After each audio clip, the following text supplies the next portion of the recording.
Happy October, everyone. Welcome back to episode 17 of The Dark Room, where two blind cinephiles illuminate the sighted. I'm Lee Pugsley. I'm Alex Howard. And we are your hosts, two legally blind guys doing this podcast for film lovers of all abilities. So, as we are now officially into the fall season, we start a really exciting time of year because we are headed towards awards season. As part of that, there are many film festivals that launch possible Oscar contenders.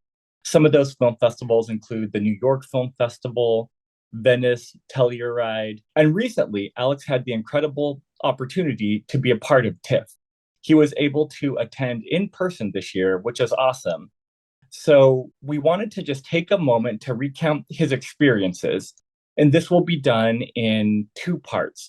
The first part of the conversation will be about the movies Alex saw at the film festival, and the second part will be about accessibility at film festivals and where there's room for growth. So Alex, welcome back. Yeah, thanks. I'm excited to talk about my first big in-person film festival. So how did you get this opportunity? I mean, it's such an amazing opportunity. And I know that you've attended other film festivals online during the pandemic, but this was your first in-person film festival, correct? I went to Kansas International Film Festival a few years back with my mother's documentary, The Weight of Honor. But other than that, and I've been to LA a couple times, Palm Springs a couple times, but this was my first huge awards, big deal festival in person. I did Toronto virtually in 2021 and Sundance virtually in 2022. So the way I got this opportunity was thank you so much to TIFF and so much to Respectability. But Toronto went to Respectability, which is an organization that promotes disability inclusion in the world, but specifically they have a branch that promotes disability inclusion in the entertainment industry. So they went to Respectability and said, we want to have some of your members come to the film festival. So they opened it up, they posted on Facebook and said, hey, if you're interested in going, please comment. And I commented thinking, oh, it's going to be virtual, And then I was like, oh no, it's probably going to be in person. And I was thinking like, I'll just buy a plane ticket, like no big deal if I get it. And so they were saying the Canadian members of Respectability got first dibs because they're closer. And then they texted me and said, hey, are you serious about wanting to go? Because they're going to give us a stipend and we want to send you to go if you're available. I was like, yes, I would love to go. And so, yeah, they flew me out from LA. I was pretty much there to rep Respectability on the low vision blind perspective. I mean, there were other blind low vision people there. So it was I'm so thankful for the opportunity. It was so much fun. That is incredible. And if I'm being honest, I'm happily jealous for you because I would have loved to go. Touching on your experiences, though, I definitely want to get into what the actual festival experience was like for you in terms of accessibility and all of that. But first of all, I wanted to check in with you about the movies you saw. I know that some movies might be under embargo right now, so you can't fully talk about all of them, perhaps. But whatever movies you are able to talk about, I'm curious to hear your thoughts on them and on what movies that were introduced you feel like could be possible awards contenders in any category. So I'll go through the movies that I saw there. What was really great about Toronto was there were about 12 projects there that provided audio description. And I really want to thank all the people who worked on the audio description tracks for these movies. I know having the tracks at the festivals means you have to get the tracks done earlier. So it really means a lot that they had the deadline before when they would normally have to get these done, because I know like Quiz Lady and All the Light We Cannot See, those don't come out till November. So to have these tracks done 2 months before means a lot, and I think it goes a long way for making the festival accessible.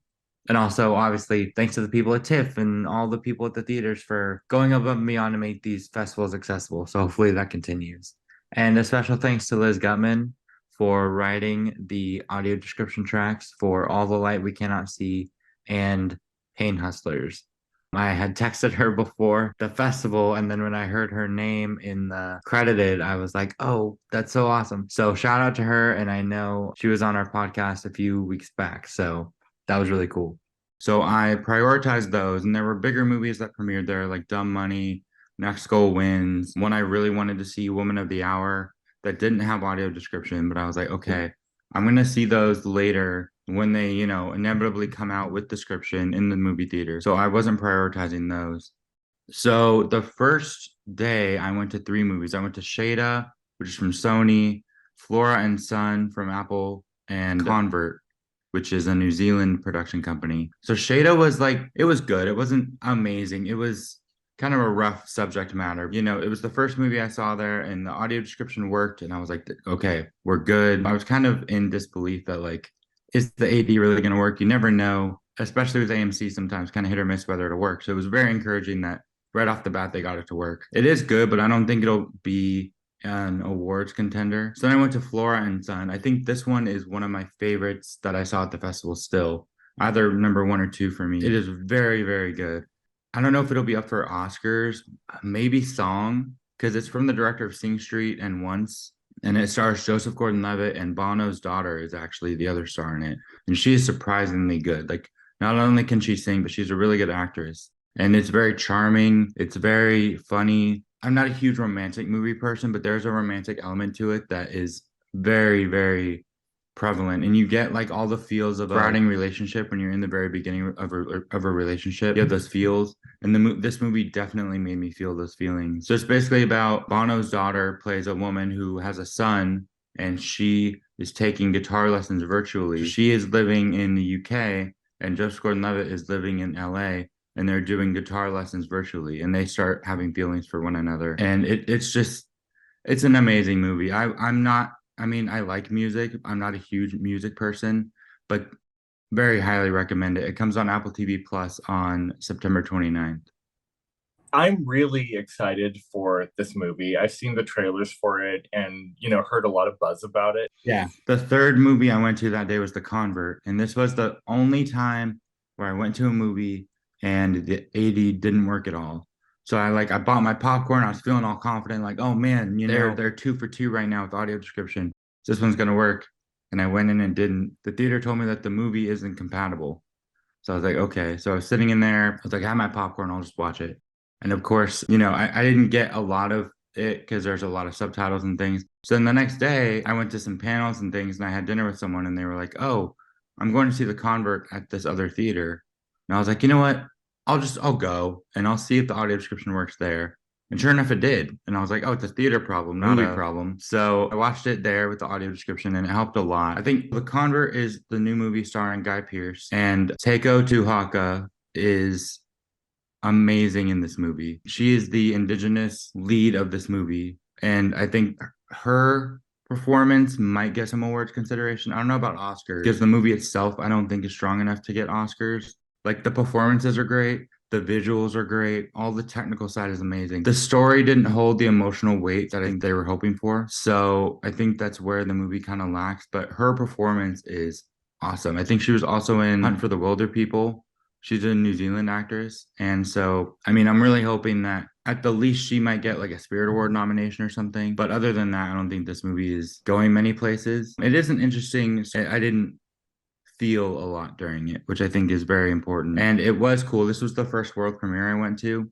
So the first screening the day before was press and industry, and then they do the world premiere. So the director was there, Guy Pearce was there, and the two actress leads were both there also. And I think the reason they were allowed to be there is because it was a New Zealand production. They must have made a deal with SAG, or it didn't fall under the SAG striker rules.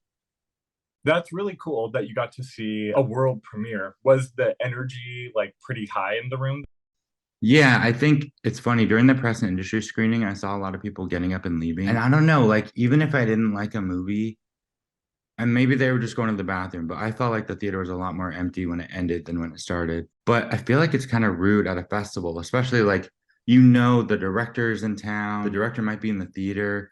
I would never want to get up and walk out of a movie during a festival. But at the world premiere, the energy was a lot more high. I think people were applauding. They wanted to see Guy Pearce. They wanted to see these high profile people. So yeah, they were applauding, and we stayed for the Q&A and everything. Actually, every movie I went to after this was the world premiere of that movie. I went to like, I think 7 world premieres there. It was great.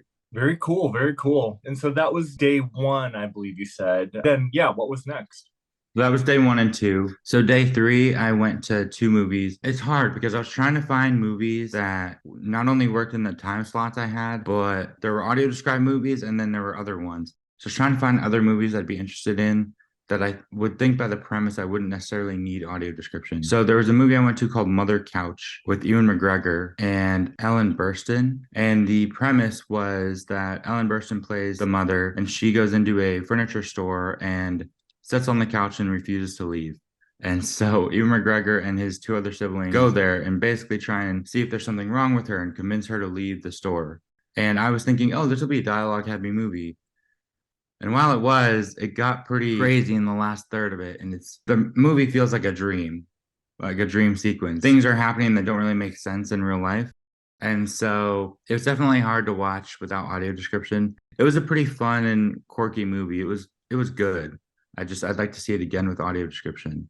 So that was the world premiere of that one. So the director, Nicholas Larson, this was his first movie. So he was there and it was funny. He did Q&A. You could tell he was kind of nervous because in front of a TIFF audience, like this 3-story theater. But it was great to see how happy he was to be there. And then the only other movie I saw on day 3 was called Quiz Lady, which is a Searchlight Disney Plus movie. And it's with Awkwafina and Sandra Oh. And Jessica Yu directed Quiz Lady. This movie had audio description. It's funny, I think only the studio movies had it. This was a really cute and fun movie. I was kind of surprised because, a lot of straight to Disney Plus movies are kind of like, they feel like TV movies. So Quiz Lady was a lot of fun. It's about Awkwafina. She watches this game show her whole life, and then people tell her she should go on it because she knows all the answers to everything. And so it has Awkwafina, Sandra Oh, Will Ferrell plays the game show host. It's a really, really charming movie. And I think especially for anyone who has a sister, it's very much a movie about a sister relationship. So it's very, very charming. It's a lot of fun. Definitely recommend it when it comes on Disney Plus. I think it'll be on in November. Nice. I'll be honest, I'm a sucker for Disney Plus movies in general. And even if they feel like they're made for TV, I'm totally on board with that. I can do campy, I can do cheesy, but this one sounds right up my alley, actually. Yeah, so then on day 4, I saw a movie called Daddy-O, which this is another one that I was like, I'll be able to watch this without audio description because it's just Dakota Johnson and Sean Penn talking in a car. That's the whole movie. And then I went in and she was texting a lot in the car. And I have no idea still what she was texting. I figured somehow from context clues of the movie, I definitely want to watch this one again. I did like it a lot. They cover a lot of heavy subjects with their conversation in the car. It's a very, very good script. I would love to see this movie be nominated for Best Screenplay at the Spirit Awards or something like that. But I always love these movies where it's very small and contained. It could almost be like a stage play. So it's very cool. Sean Penn and Dakota Johnson were both there also. So this one was, I wouldn't say it's fun. It's definitely heavy, but it's a very good movie. And I mean, obviously Sean Penn is a good actor. I think Dakota Johnson, she kind of gets a bad rap because she was on 50 Shades, but she is also very good in this movie. Yeah, I think that the movies that I've seen Dakota Johnson in the last few years have really given her a chance to showcase her acting ability. And I do think that there's more to her than meets the eye or more to her than people give credit for.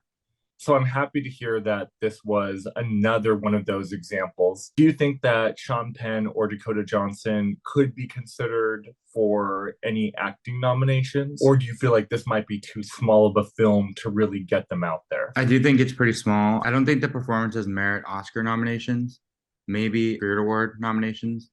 But yeah, I think there are some other heavy hitters in Oscars this year that will take the attention away from it. Also that day, I saw the first 2 episodes of All the Light We Cannot See, which is a new series on Netflix about a blind girl in the Holocaust. And it's based off a Pulitzer-winning book, and it's directed by Sean Levy, who did Free Guy. I thought it was good. Like, it was great to see blind representation on film. Both actresses are blind. There's the younger one and then the older one, and they play the same character. And it's definitely powerful being Jewish, being blind. I brought my cane in with me. I was waiting to ask a question. I wanted to ask him how he made the set accessible and what accommodations he did on set. But they didn't end up taking questions. But the series was pretty good. I felt like it could have been better, but it ended on a cliffhanger. So they showed us the first 2 out of 4 episodes. So I'm definitely interested to see where the story is going, but I do feel it's not the best series they've ever done. I guess I was hoping for a little bit better. but it's not bad by any means. And so that one had audio description as well. And it was interesting because this guy came up to me after and he was like, "Hey, I saw your cane." And I looked down and he had a cane too. And he was on the crew of the show. So that was pretty cool. That's awesome that they're including blind and low vision people on crews for projects like that. That makes me really, really happy. Also, going back to the Q&A part of this series, did either of the blind actresses make an appearance? And if so, curious to know if they had anything to say about their experience with navigating the set or being a part of the production. They were not there. I think since the Netflix project is a struck company, so none of the actors in any of the studio movies were there. Sean Levy and the writer of the book were there. It was cool to hear from them. Did they comment on working with blind actresses at all? They did actually. Sean Levy was saying that he was picturing things going a certain way when he was directing them, but he learned as much from them as they did from him because the two blind actresses had never acted before. And so they were teaching him a lot about the blind experience. Basically, this girl in the show, she's living in this apartment by herself and doing radio broadcasts. And so in the direction, Sean Levy gave the example of like, oh, she feels around for the chair. And the girl told him, "Well, no, I'm the only one living here. So I know where the chair is. And so I don't need to feel around for it." So they were educating him on like blind living, pretty much how we go through life. And he was incorporating that into the onset direction. Great. That's so important and so valuable on both sides of the coin, both for the director and the actors. And that's cool that he shared that example. Yeah. And so I think that was the only one that had blind representation. I think the movie that won the Palme d'Or at Cannes, I think it's called Anatomy of a Fall. Correct. It is. So that has a blind character in it, but that unfortunately did not have description, so I was not able to see that movie. And then the last movie I saw that day, I went to my first Midnight Madness screening at TIFF, which is called Hell of a Summer. So Hell of a Summer is directed by Finn Wolfhard and Billy Brick. They are extremely young. They're a lot younger than we are, I think. So I went to the Midnight Madness screening and I was like, as a lover of horror movies, Midnight Madness at TIFF is legendary. They have this showcase where they start the movies at midnight. Everyone's there with like big energy. They have beach balls. A lot of them drink a lot before the movie. So it's kind of like kind of a big party. So it's almost like the Room or Rocky Horror Picture Show energy. And so I went to the rush line and someone gave me their ticket. So I got in, I was like third row. I could see Finn Wolfhard so clearly. It was so funny. So he was there and he did Q&A with the whole cast was there too, since it was an independent project, not under AMPTP. They were all allowed to be there. It was fun. It was like it was a dumb, fun movie. I don't know, watching it on my couch, it probably wouldn't have been as fun watching by myself. But in that energy, in that group of people where everyone's, cheering or whatever it may be, it was a lot of fun to be there. And I'm so glad that I was able to have that experience. But also, I would love it if we can get to the point where even those small schlocky movies have audio description so that low vision and blind people can get the full experience at those movies. It's such like a communal thing, these midnight screenings. And I think it'd be so great if they were fully inclusive with blind and low vision people. I agree with that. Hopefully, we'll get to that point. I mean, in general, I know that festivals have made strides towards inclusion and accessibility and making everything available for people with all types of abilities, but there's still a ways to go. Yeah, definitely. And I know we'll get into that a lot in the next little segment on this show. And then the last day I was there, I saw The Holdovers, which is Alexander Payne's new movie, which had description. That's from Focus Features. Hopefully, it was better than Downsizing. Downsizing was very disappointing. I went into that with such high hope. It was so long. And it was like, oh my gosh, what happened here? I was disappointed with that too. So please tell me that he redeems himself with this movie. The Holdovers stars Paul Giamatti, Dominic Sessa, and Divine Joy Randolph. And they play three people basically stuck at a school over Christmas break. Obviously, Paul Giamatti's the hard-ass teacher, and the student doesn't like him. And so it's about them forming a bond over the break. And it's very 70s. Like even the title cards of the studios is very 70s. The whole feel of the movie is kind of a throwback, but it's definitely Alexander Payne return to form. The screenplay is great. I would be shocked if this doesn't get, I mean, at least a Spirit Award nomination for screenplay. I think it could get Oscar nomination for screenplay as well. I'm not sure about the performances. The performances are good, but they're also very subtle. And I know sometimes subtle performances, while they might be harder, they're not as acknowledged by the Academy sometimes. But the movie is very, very good and very solid. It's one of the better ones I saw at TIFF. It takes place during Christmas, so I imagine it's coming out Christmas time. Yeah, I think it's a November or December release, but I've been looking forward to this one ever since I saw the trailer. Yeah, so Alexander Payne was there for Q&A also. So that was really cool. And it was in this giant theater. It's called the Princess of Wales Theater. And for that one too, I was like the second or third row. So that was really cool. And then the last movie I saw at TIFF was Pain Hustlers with Emily Blunt and Chris Evans. That's a Netflix movie. That one also had audio description. This one's good. Pain Hustlers is about the start of the opioid epidemic and how basically these two people sort of started the ball rolling on all of that. And it was unintentional, but it's basically, I don't want to say it's a biopic, but it's pretty much Blackberry, like all these other movies we have this year, like Air. It's basically telling the story of it's not a product, but of the opioid epidemic.